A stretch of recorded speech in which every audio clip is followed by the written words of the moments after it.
Matius pasal 3, Yohanes Pembaptis. Pada waktu itu tampillah Yohanes Pembaptis di padang gurun Yudea memberitakan, "Bertobatlah sebab kerajaan surga sudah dekat." Sesungguhnya dialah yang dimaksudkan Nabi Yesaya ketika ia berkata, "Ada suara orang yang berseru-seru di padang gurun, persiapkanlah jalan untuk Tuhan, luruskanlah jalan baginya." Yohanes memakai jubah bulu unta dan ikat pinggang kulit, dan makanannya belalang dan madu hutan. Maka datanglah kepadanya penduduk dari Yerusalem, dari seluruh Yudea dan dari seluruh daerah sekitar Yordan. Lalu sambil mengaku dosanya mereka dibaptis oleh Yohanes di sungai Yordan. Tetapi waktu ia melihat banyak orang Farisi dan orang Saduki datang untuk dibaptis, berkatalah ia kepada mereka, "Hai kamu keturunan ular beludak, siapakah yang mengatakan kepada kamu bahwa kamu dapat melarikan diri dari murka yang akan datang? Jadi hasilkanlah buah yang sesuai dengan pertobatan. Dan janganlah mengira bahwa kamu dapat berkata dalam hatimu, Abraham adalah bapa kami. Karena aku berkata kepadamu, Allah dapat menjadikan anak-anak bagi Abraham dari batu-batu ini.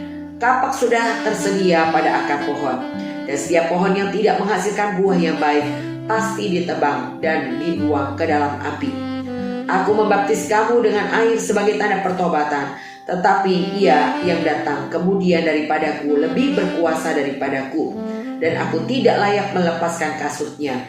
Ia akan membaptis kamu dengan Roh Kudus dan dengan api. Alat penampi sudah di tangannya. Ia akan membersihkan tempat pengirikannya dan mengumpulkan gandumnya ke dalam lubung, tetapi debu jerami itu akan dibakarnya dalam api yang tidak terpadamkan." Yesus dibaptis Yohanes. Maka datanglah Yesus dari Galilea ke Yordan kepada Yohanes untuk dibaptis olehnya. Tetapi Yohanes mencegah dia, katanya, "Akulah yang perlu dibaptis olehmu, dan engkau yang datang kepadaku." Lalu Yesus menjawab katanya kepadanya, "Biarlah hal itu terjadi, karena demikianlah sepatutnya kita menggenapkan seluruh kehendak Allah." Dan Yohanes pun menurutinya. Sesudah dibaptis, Yesus segera keluar dari air, dan pada waktu itu juga langit terbuka dan ia melihat Roh Allah seperti burung merpati turun ke atasnya. Lalu terdengarlah suara dari surga yang mengatakan, "Inilah anakku yang kukasihi, kepadanya lah aku berkenan."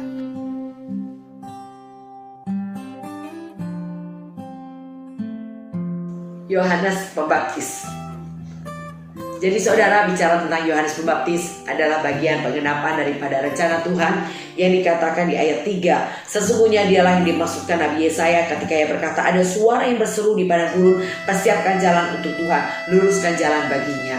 Jadi Yohanes Pembaptis dipakai untuk mempersiapkan kedatangan Tuhan Yesus. Nah, saudara, kita belajar di sini bagaimana Yohanes memperkenalkan satu pribadi juru selamat kepada semua orang. Dan pada saat itu dikatakan dengan sangat keras, Yohanes Pembaptis mengajar semua orang supaya mereka bertobat, ya.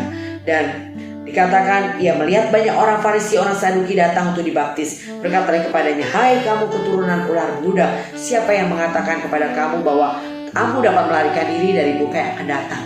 Dengan tegas maka dikatakan Yohanes berkata demikian, saudara. Tetapi karena Yohanes dibawa pengurapan Tuhan, saya percaya orang Farisi dengar apa yang dikatakan oleh Yohanes. Dan Yohanes berkata, "Jadi hasilkan buah sesuai dengan pertobatan." Ini juga berbicara untuk kita semua. Yohanes juga mengingatkan kita sampai kita kepada satu tujuan, yaitu panggilan yang sesungguhnya. Tuhan memanggil kita untuk kita menjadi alat bagi pekerjaannya. Jadi hasilkan buah yang sesuai dengan pertobatan. Saudara yang sudah bertobat hari ini harus ada buahnya. Jadi bukan hanya sekadar bertobat dan ke gereja, tidak. Tetapi dikatakan harus menghasilkan buah sesuai dengan pertobatan. Jangan kita sombong. Dikatakan di sini bahwa jangan berkata dalam hatimu, "Abraham ada bapa kami," karena itu aku berkata padamu, Allah dapat menjadikan anak-anak bagi Abraham dari batu-batu ini. Saudara, kalau saudara tidak mau ikut Tuhan, Tuhan bilang banyak yang menunggu mundurnya kita, saudara.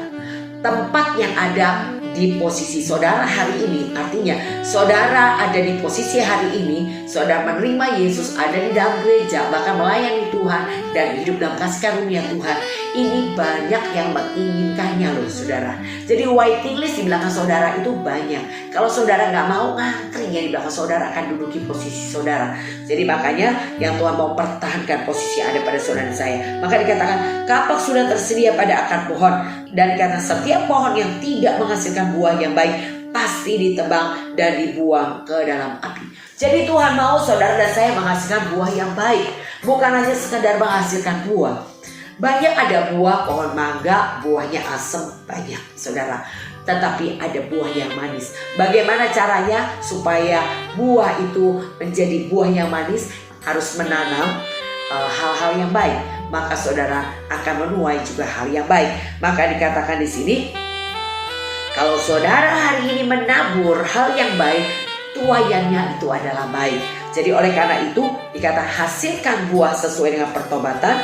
Dan kalau kita tidak menghasilkan buah yang baik, pasti katanya ditebang dan dibuang ke dalam api. Dia membaptis dengan air, tapi ada yang lebih berkuasa, yaitu Tuhan sendiri akan membaptis kita dengan Roh Kudusnya dan dengan api. Kita tahu ini adalah bicara baptisan, ada 3 baptisan, yaitu baptisan air sebagai tanda pertobatan kita, itu manusia yang dipakai Tuhan untuk melakukannya. Tapi baptisan Roh Kudus tidak datang dari manusia, tapi Tuhan sendiri akan membaptis saudara dengan Roh Kudus dengan tanda-tanda, berkata-kata dengan bahasa-bahasa yang baru. Dan baptisan api bicara baptisan yang diberikan kepada mereka, para martir, mereka yang Tuhan izinkan mengalami aniaya dalam pelayanan. Tuhan membaptis mereka dengan api agar mereka kuat menghadapi aniaya yang ada di depan mereka. Jadi dikatakan alat penapi sudah di tangannya. Ia akan membersihkan tempat pengirikannya dan mengumpulkan gandumnya ke dalam lumbung, tapi debu jerami akan dibakar dalam api yang tidak terpadamkan. Inilah waktunya Tuhan sedang memilih orang-orangnya. Siapa yang disebut ilalang, siapa yang disebut gandum, siapa yang disebut kambing atau domba. Ya saudara, Tuhan sedang menentukannya. Pastikan saudara menghasilkan yang buah yang baik agar saudara tidak ditebang atau tidak dianggap sebagai ilalang, tapi saudara menghasilkan buah yang baik, maka dikatakan kita akan masuk ke dalam lumbungnya Tuhan. Ya saudara, Yesus dibaptis Yohanes, dan catat saudara apa yang dikatakan ketika Yohanes berusaha menghindar untuk membaptis Yesus, tapi Yesus berkata, biarlah hal itu terjadi, karena demikianlah sepatutnya kita menggenapkan seluruh kehendak Allah. Jadi untuk menggenapkan kehendak Allah, baptisan adalah bagian daripada kehendak Allah yang harus kita lakukan. Dan dikatakan di sini sesudah dibaptis, Yesus segera keluar dari air, dan pada waktu itu juga langit terbuka, dan ia melihat Roh Allah seperti burung merpati turun ke atasnya, dan terdengarlah suara dari surga yang mengatakan, inilah anakku yang kukasihi, kepadanya lah aku berkenan. Saudara, baptisan yang punya kuasa adalah baptisan seperti teladan Yesus. Dikatakan setelah dibaptis Yesus keluar dari dalam air, berarti Yesus masuk dalam air saudara. Dikatakan dalam Roma yang keempat di situ bahwa baptisan adalah perlambang dikuburkan dalam kematiannya, dibangkitkan menjadi manusia yang baru. Dan itu adalah baptisan selam sebagai lambang bagaimana Yesus memberi teladan, masuk ke dalam air, dikuburkan dalam kematiannya, dibangkitkan menjadi manusia yang baru. Nah, bukan bicara tentang tradisi atau denominasi gereja tertentu, tidak, tapi itulah apa yang dicatat dalam kitab suci. Kita belajar untuk dikatakan hal itu terjadi karena demikianlah sepatutnya kita menggenapkan seluruh kehendak Allah. Jadi baptisan adalah bagian penggenapan kehendak Allah. Saudara yang sudah dibaptis, puji Tuhan, yang belum, mari segera saudara ambil keputusan untuk saudara dibaptis.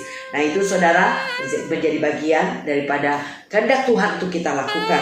Mari kita sudah masuk dalam kasih karunia Tuhan, persiapkan jalan seperti Yohanes Pembaptis mempersiapkan jalan untuk banyak jiwa-jiwa masuk dalam pertobatan. Saudara, biarlah diperlengkapi dan dipakai Tuhan dengan luar biasa. Tuhan Yesus memberkati.